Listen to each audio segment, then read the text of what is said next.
კულტურის ხმა დისკუსია საქართველოს ევროპულ მომავალზე ამ სახელწოდებით ღონისძიება იმართება ამ წუთებში საქართველოს ეროვნულ ბიბლიოთეკაში. აქ შეკრებილნი არიან კულტურის სფეროს სხვადასხვა წარმომადგენლები, მომღერლები, მსახიობები და ასე ვთქვათ მსჯელობენ საქართველოს ევროპულ მომავალზე, რადგან ფიქრობენ, რომ მათი ხმაც არის მნიშვნელოვანი, რომ დაფიქსირდეს და ევროპამ გაიგოს, რომ საქართველო არის ერთიანი, როდესაც საქმე ეხება საქართველოს ევროკავშირში ინტეგრაციას. ღონისძიების ორგანიზატორი არის საქართველოს ყოფილი სახალხო დამცველი ნინო ლომჯერია. მან შეკრიბა კულტურის სფეროს წარმომადგენლები, რათა საზოგადოებას გაუზიარონ, ასე ვთქვათ, საკუთარი ევროპული გამოცდილება, თუ მათ რა თქმა უნდა აქვს და ისაუბრონ იმ დადებით გავლენებზე, რომელსაც ევროკავშირში ინტეგრაცია მოუტანს კულტურის სფეროს. ისინი საუბრობენ უფრო მეტ დაფინანსებაზე, უფრო მეტ სხვადასხვა პროექტებზე, რომლითაც შესაძლოა საქართველოს კულტურის სფერო განვითარდეს და საუბრობენ იმ დეზინფორმაციურ კამპანიაზე, რომელსაც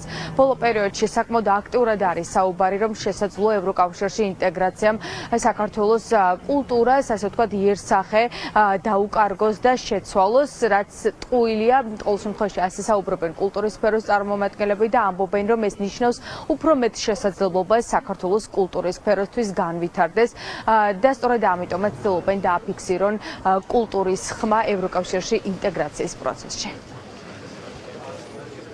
გვინდა რომ სხვადასხვა სექტორი და სფერო ამ პროცესში შეხვდეს მომზადებული, შეხვდეს ინფორმირებული, თუ რას სიკეთეების მომტანი, რა შესაძლებლობების მომტანი შეიძლება იყოს გაწევრიანების მოლაპარაკებები. ევროკავშირის კულტურის პოლიტიკა დგას იმაზე, რომ ქვეყნებმა უნდა უზრუნველყონ საკუთარი კულტურული მემკვიდრეობის დაცვა. ევროკავშირი ამბობს, რომ ის დაეხმარება კულტურის და ხელოვნების სფეროებს, რომლებიც არიან კრიზისში ფინანსურად, ის ეხმარება თანამედროვე ტექნოლოგიების დანერგვაში და განათლების გავრცელებაში და ასე ვთქვათ კულტურული მრავალფეროვნების შენარჩუნებაში. აქედან გამომდინარე კულტურის სფეროსთვის ევროკავშირთან ინტეგრაციის პროცესში უამრავი შესაძლებლობები ჩნდება. დღევანდელი შეკრების მთავარი მიზანი სწორედ არის საუბარი ევროპაზე, საუბარი იმ დადებით გამოცდილებაზე, რომელიც ხელოვანებს სხვადასხვა დროს მიუღიათ ევროპაში მუშაობის დროს. აი იმ